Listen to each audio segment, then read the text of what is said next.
नमस्कार शेतकरी बंधूंनो, मी डॉक्टर दत्तात्रय गावडे, शास्त्रज्ञ कृषी विज्ञान केंद्र नारायणगाव पुणे. सध्या महाराष्ट्रामध्ये जर बघितलं तर कांद्याचं क्षेत्र आपल्या भागात म्हणजे हा उन्हाळी किंवा रब्बीचा कांदा मोठ्या प्रमाणात घेतला जातो. आणि तसा जर विचार केला तर कांद्याचं क्षेत्र आपल्या भागात लागवड होऊन बऱ्याच भागात 1 महिन्याचा, 1.5 महिन्याचा, काही दिवस काही ठिकाणी 15 दिवसाचा, काही ठिकाणी लागवडी चालू आहेत. तर असं आपल्या भागामध्ये कांद्याचं लागवड सध्या आहे. आणि ह्याच्यावर जर बघितलं तर कांद्यावर महत्त्वाचा करपा रोग एक येते. आणि ह्या करपा रोग जर बघितलं तर ज्यांची 15 दिवसाच्या पुढची लागवड होऊन गेलेली आहे व 1 महिन्याची, 1.5 महिन्याची आहे, तर ह्याच्यावर मोठ्या प्रमाणात कांद्यावर करपा रोगाचा प्रादुर्भाव दिसतो. मग कांद्याचा विचार जर केला तर करपा रोग एकदा पातीवर जर आला तर पातीचं पुरेपूर नुकसान होतं आणि शेतकऱ्यांबंधूंना आपलं त्याच्यापासून उत्पादन फार कमी येतं. जर कांद्याच्या पातीवर विचार केला तर कमीत कमी 55 दिवसापर्यंत, 55 ते 60 दिवसापर्यंत आपली कांद्याची पात तजेलदार, चांगली हिरवीगार आणि व्यवस्थितरित्या वाढ झालेली आपल्याला असणं गरजेचं आहे. पण बदलतं वातावरण त्याचबरोबर दव पडणे, धुकं पडणे ह्याच्यामुळे कांद्याच्या पातीवर करपा रोगाचा प्रादुर्भाव होऊ शकतो. आणि मग ह्याचा जर विचार केला तर कांद्याच्या पातीवर जे करपा रोग आहेत त्यातले 3 प्रकारचे करपा कांद्यावर येतात. त्याच्यामध्ये काळा करपा, तपकिरी करपा आणि जांभळा करपा असे 3 करपा आपल्या कांद्याच्या पातीवर मोठ्या प्रमाणात दिसून येतात. मग त्याच्यातला काळा करपा जर बघितला तर त्याला आपण काही भागामध्ये पीळ पडणे सुद्धा असं म्हटलं जातं किंवा तो अँथ्रॅकनोज नावाच्या बुरशीमुळे हा कांद्याच्या पातीवर करपा येत असतो. आणि मग ह्याचं जर बघितलं तर ढगाळ वातावरण, दव पडणे, धुकं पडणे व ज्या ठिकाणी काळी जमीन असेल अशा ठिकाणी हा काळ्या करपाचा प्रादुर्भाव आपल्याला जास्त प्रमाणात झालेला दिसून येतो. ह्याच्यानंतरचा जर बघितला दुसरा करपा जर बघितला तर तपकिरी करपा. आणि हा तपकिरी करपा सर्व भागामध्ये, सर्व महाराष्ट्रातल्या एरियामध्ये हा करपाचा प्रादुर्भाव दिसतो.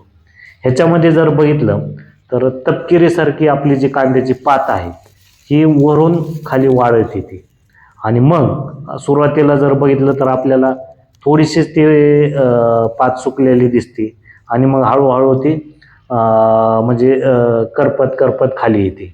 म्हणजे जर बघितलं तर तपकिरी कलरची, त्याचबरोबर पिवळ्या कलरची पात आपल्याला झालेली सगळी दिसते. काही वेळेस शेतामध्ये जर बघितलं आपण तर पूर्ण कांद्याचे म्हणजे शेत पूर्ण आपल्याला करपल्यासारखं दिसतं. आणि मग ह्याच्यामुळं आपल्याला कांद्याची साईज सुद्धा व्यवस्थितरित्या होत नाही. मग हे महत्त्वाचं जर बघितलं तर हे जे कारणीभूत आहे व्हायचं तर ह्या मध्ये महत्त्वाचं ढगाळ वातावरण, एक 4-5 दिवस किंवा दव पडणे 4-5 दिवस किंवा आपल्या शेतामध्ये पाणी साठून राहणे याच्यामुळं सुद्धा ह्या रोगाचा प्रादुर्भाव वाढू शकतो किंवा वाढतो सुद्धा. आणि मग एकदा पातीवर ह्या तपकिरी करपाचा प्रादुर्भाव जर झाला तर आपली पात पूर्णपणे म्हणजे वाळून जाते किंवा वाळते सुद्धा आणि पूर्ण शेत आपल्याला ते खाली पूर्ण हे झाल्यासारखं दिसून येतं.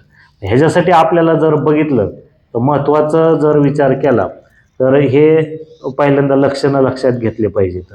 आता ह्याच्यानंतर जर बघितलं तर तिसरा जो करपा आहे कांद्यावर येणारा महत्त्वाचा तो म्हणजे जांभळा करपा. आणि जांभळ्या करपाचा प्रादुर्भाव सुद्धा दव, धुकं, अवकाळी पाऊस किंवा शेतामध्ये पाणी साठून राहणे म्हणजे जर आपले खालच्या वाफ्यातले कांदे जर असले तर त्याच्यामध्ये हा मोठ्या प्रमाणात त्याचा प्रादुर्भाव दिसून येऊ शकतो. आणि मग ह्या जर बघितलं जांभळ्या करपाचं आपल्याला कांद्याच्या पातीवर म्हणजे जांभळट आपल्याला चट्टे पडायला दिसते. सुरुवातीला जर बघितलं तर तुम्हाला म्हणजे कांद्याच्या पातीवर 2-4 असे चट्टेमध्येच पडलेले दिसू शकते.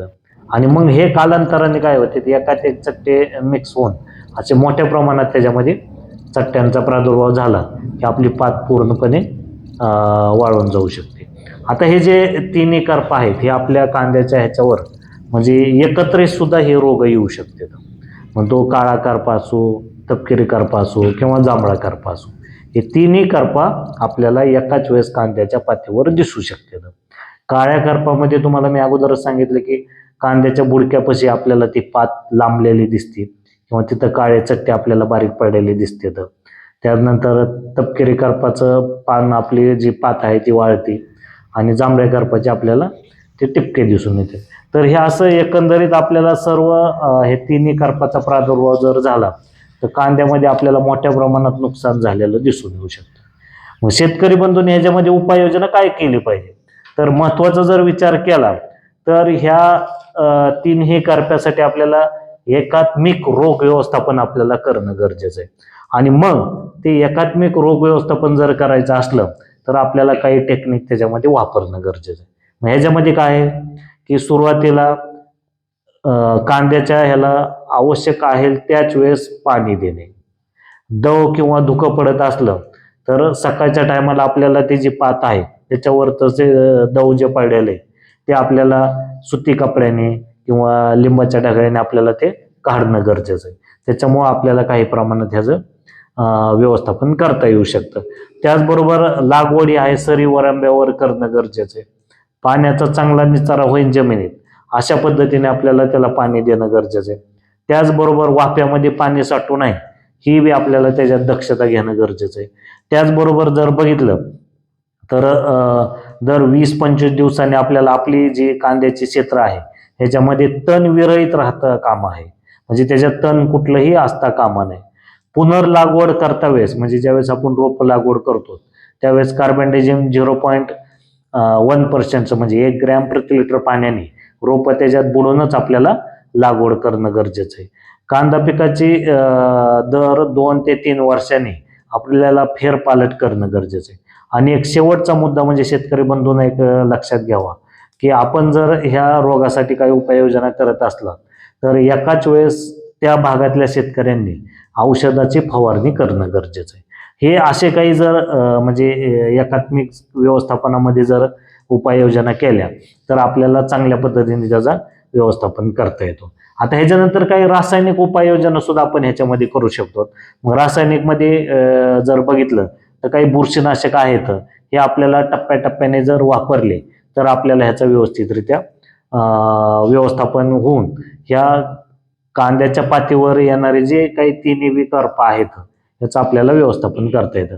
त्याच्यामध्ये डायफेनकोनॅझोल आहे, त्याचबरोबर जर बघितलं तर किटाजिन आहे, मेटिराम आहे, त्याचबरोबर टुबिकोनॅझोल आहे, त्याचबरोबर जर बघितलं तर अझोस्ट्रॉबिन आहे, त्याचबरोबर जर बघितलं तर मेटॅलेक्झिन अधिक क्लोरोथॅलिनिल हे एक काही बुरशीनाशक आहे.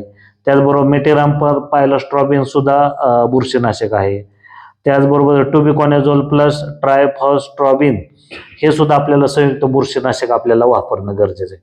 मग हे वेगवेगळ्या करपासाठी म्हणजे मी जे काही वरील बुरशीनाशक सांगितले आपल्याला ते वापरणं गरजेचं आहे. आणि विशेष म्हणजे हे फवारल्यानंतर आपल्याला काढण्यासाठी किती कालावधी लागतो, म्हणजे जे कांद्याचं आपण कांदा काढणार आहोत म्हणजे हे जर काही बुरशीनाशक फवारले तर त्याचा अंश किती दिवस त्या कांद्यात राहतो हे सुद्धा शेतकरी बंधूंनी आपल्याला लक्षात घेणं गरजेचं आहे.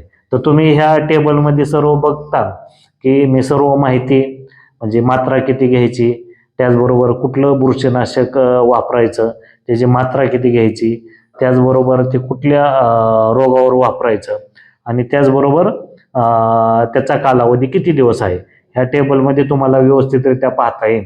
आणि त्याच्यानुसार शेतकरी बंधूंनी त्याचा व्यवस्थापन करून ह्या ज्या कांदा पिकावरील ज्या म्हणजे करपा रोग आहेत पातीवरचे तिन्ही बी, तर ह्याचं आपल्याला व्यवस्थितरित्या व्यवस्थापन करणं गरजेचं आहे.